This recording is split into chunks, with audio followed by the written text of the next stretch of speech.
Hello Mario Booster, sahabat, datang kembali di channel Mario Angelo. Oke, kemarin kita udah menonton film Kodrat yang jujur aja dari awal premis promosinya, trailer, first look, bahkan sampai ke final trailernya itu bener-bener oh my god, anjir. Akhirnya setelah gua nonton filmnya kemarin, itu jujur aja ini adalah film jagoan terbaik untuk tahun ini sebelum kita akan meluncur ke Sri Asih Payah. Dan jujur, Vino G. Bastian berhasil membuat gua tertarik dengan karakter si Ustadz Kodrat ini sebagai jagoan Rukia terbaik di tahun 2022 ini, Pak. Oke, sekarang kita akan bahas semuanya di video kali ini. Oke, sebelum lanjut ke video ini, jangan lupa tekan tombol subscribe, karena kalau kalian tekan tombol subscribe dan like video sebanyak-banyaknya, dan juga share video ini ke teman-teman kalian, maka gua akan lebih semangat lagi buat video untuk kalian. Oke, kita akan bahas mengenai film Kodrat.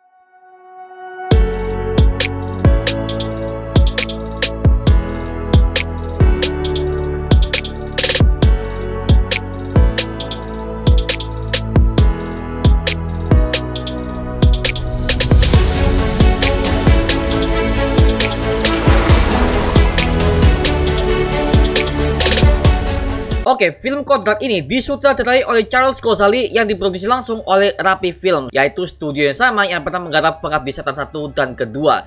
Nah, pemerannya adalah Vino G. Bastian sebagai Ustadz Kodrat, Marsha Timothy sebagai Yasmin, Maudy Efrosina sebagai Asya, Randy Pangalila sebagai Ustadz Jafar, dan Cecep Arif Rahman sebagai Ustadz Rohim. Film Kodrat ini intinya akan menceritakan kisah seorang Ustadz Kodrat yang merupakan seorang ahli ruqyah yang kehilangan putranya yang bernama Alif karena mengalami kesurupan dan jiwanya telah diambil oleh iblis yang misterius. Nah, iblis ini bernama Aswala yang akan menjadi villain utama di film ini, hingga akhirnya Kodrat memutuskan untuk pulang ke kampung halamannya untuk menghibur dirinya di desa Kober. Tapi ternyata setelah itu udah sampai ke sana, ada banyak sekali warga yang mengalami kesurupan dan memakan korban jiwa, sehingga inilah yang membuat Kodrat harus turun tangan kembali untuk mengatasi masalah tersebut dan melawan iblis Aswala yang ternyata sudah menunggu kedatangan Kodrat untuk membunuhnya.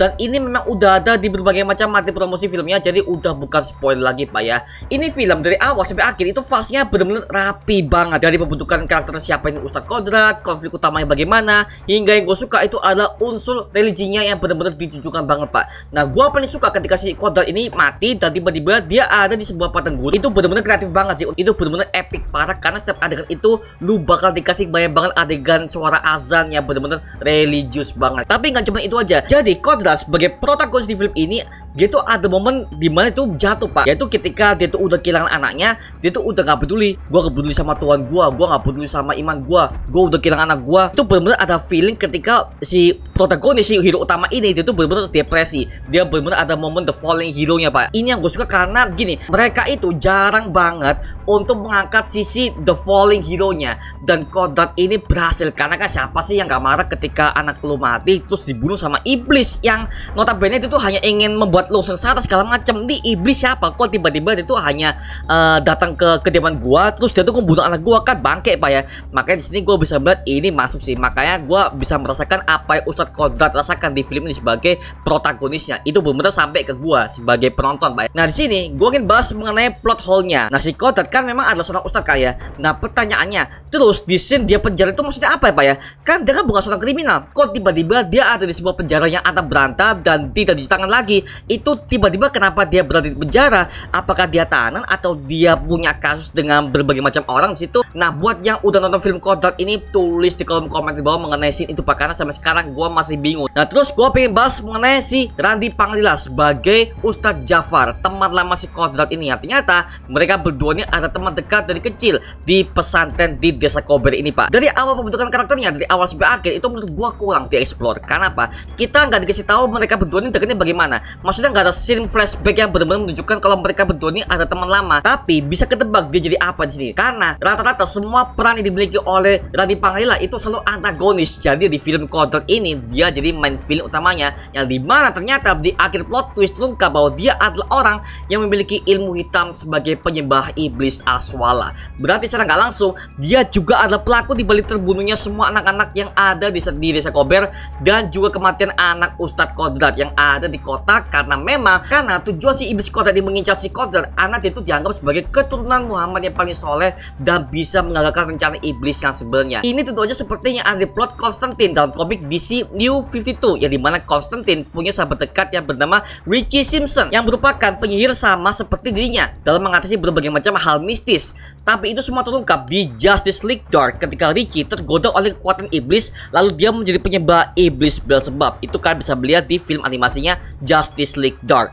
Jadi plotnya benar-benar istilahnya mengarah ke Konstantin banget sih, jadi mana sahabat dekatnya lah yang menjadi villain utamanya. Nah, gue curiga kalau udah lihat Raditya Pangalila di sini sebagai tokoh antagonis, ini gue curiga kayaknya di film Sri Asinati itu kayak bener deh apa yang udah diutarakan oleh para fans Bumi Langit. Memang benar kalau si Matteo ini Dr. Setan sebagai villain utama di film Sri Asinati. Kita tunggu aja filmnya kalau udah tayang Pak ya. Nah, selanjutnya gue akan bahas mengenai Desa Kober, yaitu sebuah tempat di mana Kodrat pulang ke sana dan mengalami banyak gangguan kerasukan massal akibat ulah iblis Aswala. Nah, harus gue akui kok desanya kerasa sepi banget ya. Maksudnya gini, kan namanya desa kan ada berbagai macam rumah dan juga ada berbagai macam aktivitas warga yang terlihat Pak ya. Tapi di sini solusinya kok desa Kober ini kayak mati gini ya. Maksudnya gini, itu tidak menunjukkan benar-benar sebuah lokasi desa gitu loh. Cuman satu rumah, blak terus ada pesantren, ada rumah si Jafar ya. Kok gini amat. Jadi untuk desanya itu kayak kurang menunjukkan bahwa ini adalah sebuah desa gitu loh. Ya kayak cuman tempat habis itu dibangun rumah ya. Setting tempatnya kurang hidup lah seperti itu kayak gue lihat ya. Makanya aduh sayang banget nih kalau mau tunjukkan jauh lebih rame ya harusnya ada warga yang bekerja, anak-anak yang bermain. Itu kan udah menunjukkan bahwa ini adalah lokasinya ada di desa. Sama seperti yang kita lihat di Ben and Jody, di mana Ben and Jody kan ada scene ketika mereka itu ada di sebuah desa Pak ya. Itu benar-benar hidup. Di sini kok desa Kobernya kayak desa mati, kok gak ada orang-orang di situ ya. Itu aduh sayang banget nih. Makanya gue nggak merasa ini adalah sebuah desa gitu loh.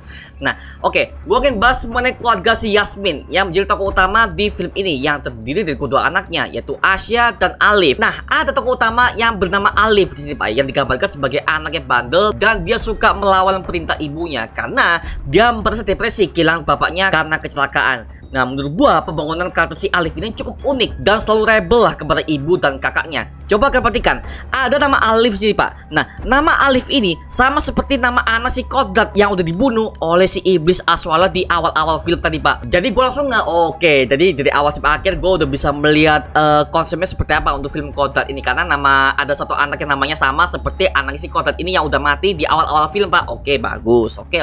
Jadi udah ketebak lah untuk isi filmnya seperti apa. Oke. Nah, yang gua merasa kreatif dari segi horor ini adalah ketika si Asya ini ketemu dengan bapaknya kembali, yang dimana iblis Aswala ini berusaha untuk membunuhnya dengan menarik kembali memori ketika dia dulu bersama bapaknya. Itu benar-benar kreatif sih, dan scene itu mengingatkan gua dengan adegan yang ada di film A Nightmare on Elm Street, yang dimana itu film horor tahun 1984, yang dimana semua korban dari Freddy Krueger ini mati dibunuh di alam mimpi. Gua langsung ingat ke sana Pak, seperti itu.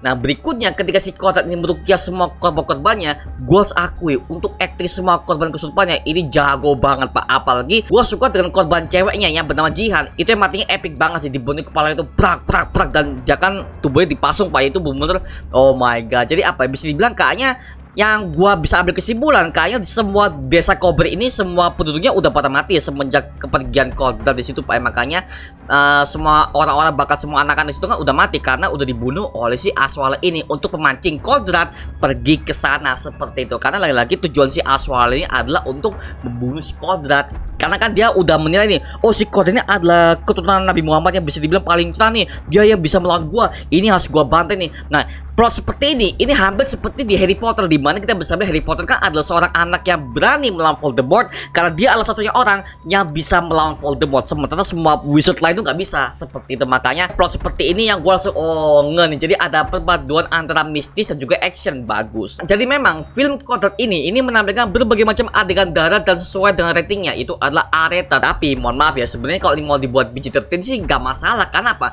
Gore yang ditampilkan itu nggak terlalu sadis kayak di film Saw, yang dimana ada usus keluar lah, kepala dipotong lah, kaki dipotong lah, terus jantung keluar lah. Itu kan udah termasuk R-rated Pak ya. Tapi di film Kodrat ini gue nggak merasakan R-rated sih. Kayak cuman ada adegan kepala kebentur doang, habis itu ada full darah. Itu kan bisa dibilang ya biasa aja menurut gue, karena gue nggak merasakan gore-gore versi R-rated banget gitu loh, seperti itu. Makanya ini seharusnya kalau bisa dibikin PG-13 sih nggak masalah, karena lagi-lagi film PG-13 itu ada berbagai macam kategorinya Pak ya. Ada soft PG-13, ada juga hard PG-13. Gue melihat si Kodrat ini dia bisa kok bikin PG-13 yang bisa dibilang nggak terlalu gore juga kok, cuman nadi dipotong segala macam ya. Itu udah umum di kalangan semua orang lah seperti itu. Makanya ya saya banget aja kalau yang gue lihat ya seperti itu.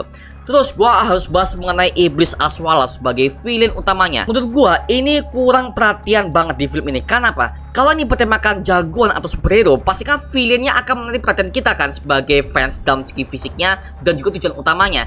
Tapi di sini mohon maaf, untuk Aswalanya ini udah brutal dan motifnya dapat, itu bagus. Wujud fisiknya kurang. Kenapa? Karena fisiknya si Aswala ini adalah berbentuk anjing. Ya memang sesuai namanya, itu adalah Aswala, itu adalah anjing, Pak ya. Nama Asu ini kan namanya anjing, Pak. Kalau dalam bahasa Jawa Surabayaan, Pak ya. Kalau kayak gini ya gak kreatif sih, mohon maaf ya. Kenapa? Kalau mereka plek-plekan seperti apa yang ada di mitologis segala macam ya kurang. Sekarang gini deh, kita coba bandingkan dengan berbagai macam villain yang ada di film action. Contohnya di film Constantine, yang dimana ketika dia itu udah mencoba melawan berbagai macam iblis yang dia temui seperti Lucifer Morningstar lah, Beelzebub lah, hingga Azazel dan juga Etrigan di komik bahkan di animasinya, itu mereka selalu punya wujud fisiknya yang berbentuk humanoid atau bentuk monster yang mengerikan lah. Sehingga kita sebagai para penonton kita bisa suka dengan karakter villainnya, Pak, seperti itu. Tapi kalau di sini untuk Aswala ini motifnya udah bagus, terornya dapat, segala macam, bahkan jump scare juga dapat, itu bagus. Tapi lagi-lagi wujudnya cuman anjing doang. Jadi gua merasakan intimidatif yang secara fisik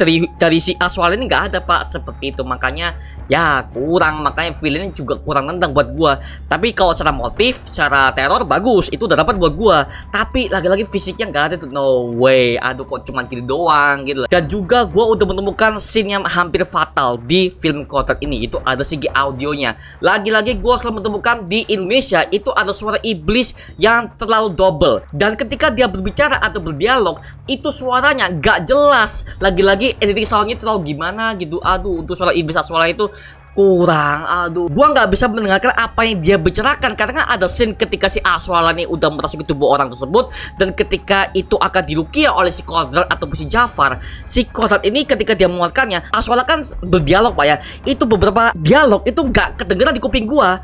Aduh, sementara untuk ayat-ayat Al-Qur'annya itu dikasih subtitle Indonesia. Aduh, menurut gua gak penting. Karena apa? Kita butuh namanya cerita untuk mengenai pendekatan antara villain dan juga hero. Makanya untuk villain si Aswala ini ketika dia itu berbicara itu, aduh, ngomong apa nggak jelas, sumpah, ngomong apa nggak jelas. Karena apa? Lagi-lagi itu double suara itu nggak usah dibikin gitu, bisa nggak sih gitu loh. Makanya aduh, itu bisa jadi perfect, tapi lagi-lagi Aswalanya kurang tentang di gua. Jadi ya, ini film ini hampir berhasil loh untuk membuat sebuah film jagoan supernatural sebagai Kodrat di sini sebagai tokoh utamanya. Tapi lagi-lagi itu tidak ngena di gua ya, sayang banget itu masalahnya. Aduh, ini saja film ini berhasil.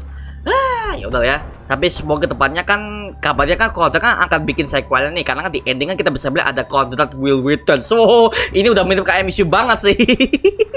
Gitu. Jadi kayaknya Kodrat ini bakal ada sequelnya di mana itu akan bisa dieksplor mengenai berbagai macam dimensi neraka mungkin, atau bisa dibilang itu akan mengeksplor masa lalunya bagaimana gitu. Kita akan bisa melihat di film kedepannya, Pak, seperti itu. Nah, gue akan bahas mengenai fight scene-nya ketika si Kodrat dan Jafar itu mereka bertarung di markas dukunnya. Itu aja udah epic loh, dari segi gerakannya dan juga action itu gak bikin mata gue pusing.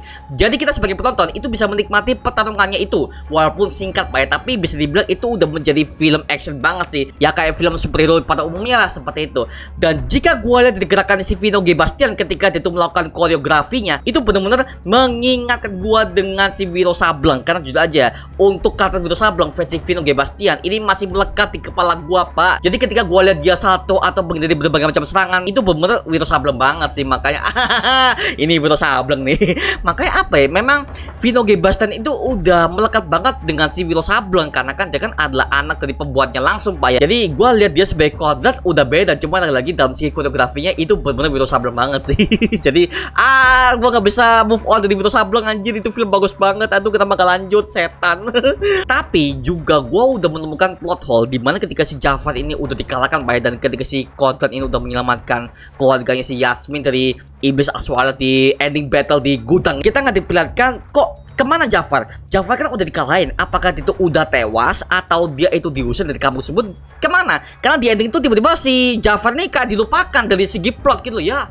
Seharusnya masalah utama itu ada Jafar. Jafar ini kan jadi tokoh utama juga, Pak ya, sebagai villain. Tapi kok tiba-tiba nggak ada. Kok cuma si Kodrat sama si Bang Cecep. Kok cuma itu doang sebagai ustadz gitu ya. Kok si Jafarnya kok nggak di highlight lagi? Kenapa? Kemana dia? Apakah dia itu tewas atau dia itu udah minggat dari kampung tersebut? Kita nggak dikasih tahu, Pak. Gitu. Sebuah film superhero, kalau villainnya nggak menarik, itu menurut gue tuh kurang pas. lagi-lagi makanya itu udah bagus banget loh dalam segi Aswala udah dapat segala macam, tapi lagi-lagi orang yang menyembah si Aswala ini yaitu si Jafar ini tiba-tiba ya gini kita nggak tahu nasibnya seperti apa, itu gantung banget sih. Makanya kayaknya ini mungkin akan diceritakan di sequelnya sih mungkin, tapi yang jelas dalam segi dari awal sampai akhir tuh benar-benar bagus banget dalam segi plot twistnya ketika si Jafar berkhianat dan dia ketahuan bahwa itu adalah penyembah Aswala, dan kita udah dapat bukti bahwa ternyata dari awal lah si Jafar ini udah menyembah si iblis Aswala untuk membunuh si Kodrat ini dan juga mengincar semua orang-orang yang disayanginya, Pak. Seperti itu. Makanya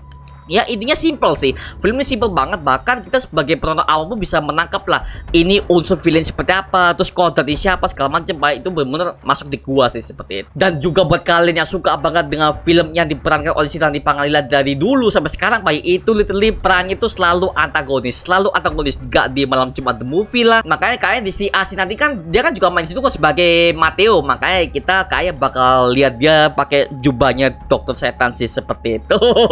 Intinya film ini bagus banget kok. Bagus banget buat kalian yang ingin mengeksplor jagoan Indonesia sebelum ke Sri Asih. Tonton deh, film Kodrat ini jauh lebih bagus kok dalam segi horror yang dapat, jump scare yang dapat, dan juga action dapat juga kok. Jadi semua itu mix, semuanya seimbang, gak ada yang berlebihan tuh, gak ada. Jadi, nah oke, skor akhir untuk film Kodrat dalam segi sinematografi, acting, dan soundtrack serta fase cerita, gua kasih nilai 7 dari 10. Bagus nih, ini film bisa mengangkat citra superhero dengan tema supernatural di Indonesia setelah Bumi Langit Cinematic Universe. Oke, mantap. Jadi BCU itu nggak cuma jalan sendiri, jadi ada pesaingnya ya, yaitu ada si Kodrat dan juga Jagat Arwah yang udah melontarkan tema-tema superhero lokal, Pak, ya seperti itu. Oke, itu udah bagus sih untuk mengangkat kembali tema jagoan di Indonesia. Oke, itu aja mengenai video kali mengenai review gua mengenai Kodrat, juga skor akhirnya kalian bisa tahu. Buat kalian menonton, tonton film ini sekarang juga ya. Dan kalau kalian udah nonton, tulis di kolom komentar di bawah, dan gua pengen tahu nih impresi dari kalian seperti apa setelah udah nonton film Kodrat ini. Oke, terima kasih udah menonton video kali ini. Coba like, comment, dan subscribe untuk mendukung gua sama video mendidik dan menghibur kalian semua, karena gua janji sebisa mungkin gua akan buat video seperti lagi untuk kalian. Dan jangan lupa untuk follow TikTok kita di @mariojelos. Jadi kalau kalian ingin gabung bersama kita di grup komunitas, langsung aja gabung di grup ya kita, namanya Mario Booster Official. Linknya udah gua sediakan di kolom deskripsi di bawah. Dan terima kasih buat kalian yang udah membeli t-shirt official Mario Angelo, linknya udah gua sediakan di kolom deskripsi di bawah. Tinggal beli order aja, langsung kita antar pesanan kalian sampai ke tujuan. Oke, langsung order sekarang karena persediaan terbatas. Dan terima kasih buat kalian yang udah bergabung ke membership community. Nama gua Mario Angelo, dan sampai ketemu di video berikutnya. Adios. Woohoo.